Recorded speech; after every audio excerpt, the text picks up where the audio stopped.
Hi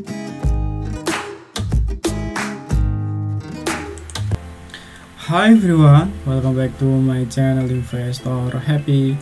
Halo semua, video kali ini kita akan bahas lagi emiten 50-an ya. Ini request dari subscriber channel Investor Happy. Untuk temen yang mau request emiten yang mau dianalisa, silahkan ya ditulis komentar. Nanti kalau sempat atau bisa nanti saya akan bikin videonya ya.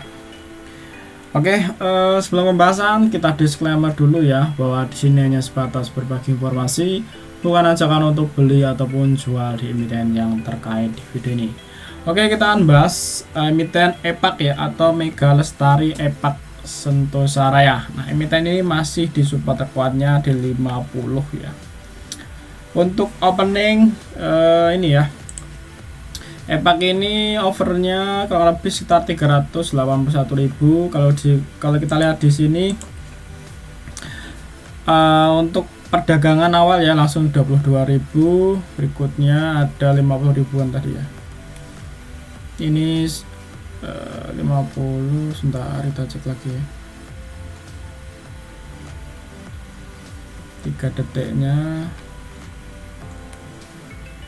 Ini ada 50.000 ya. Ini barang 50. Ini 50 ya, udah 100. Memang di awal langsung ada barang besar ya.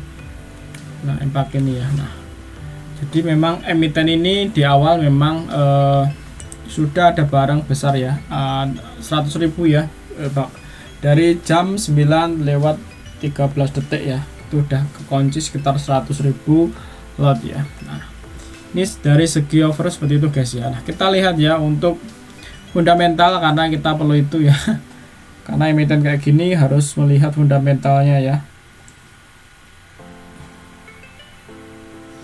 Nah, kita lihat ya, ini laporan kuartal ke-3, ini 2 ya. Nah, sebelum ke laporan keuangan kita lihat ya. Di sini ada ini ya, ada keterbukaan, ada informasi, ini ada PKPU kedua ya. Jadi ini tahap kedua. PKPU itu penundaan kewajiban pembayaran utang tetap kedua ya. Jadi ini penundaan keduanya untuk ini ya, untuk EPAK ini untuk bayar utang ya kepada kreditur atau debitur ya. Nah, kita lihat ya untuk laporan terbaru atau kuartal 3-nya. Nah, EPAK ini memang sedang rugi guys ya, rugi. Nah, kita lihat ya untuk asetnya. EPAK ini punya aset sekitar 320 miliar ya, dengan liabilitas sekitar 184, 60% lebih ya, di atas 60% lebih. Nah, kita lihat di kuartal sebelumnya itu EPAK punya aset sekitar 363, ini 320 ya, artinya memang susut ya, dari segi aset memang menurun. Nah, untuk liabilitasnya dulu itu liabilitas sekitar 186, ini sekitar 184, turun tipis ya, 4 miliar. Nah, untuk ekuitas masih sekitar 135 miliar. Ekuitasnya di kuartal kedua itu sekitar 176, jadi turun ya, dari 176 turun ke 135, 35 miliar ya, turun untuk segi ekuitasnya. Nah, untuk pendapatan memang ini rugi ya guys. Untuk emiten ini dia punya penjualan sekitar 78 miliar, tapi beban pokok penjualannya 80 ya, artinya udah minus ya. Dari 78 udah beban pokoknya 80, jadi minus 1,8 miliar ini, dan belum beban lainnya ya.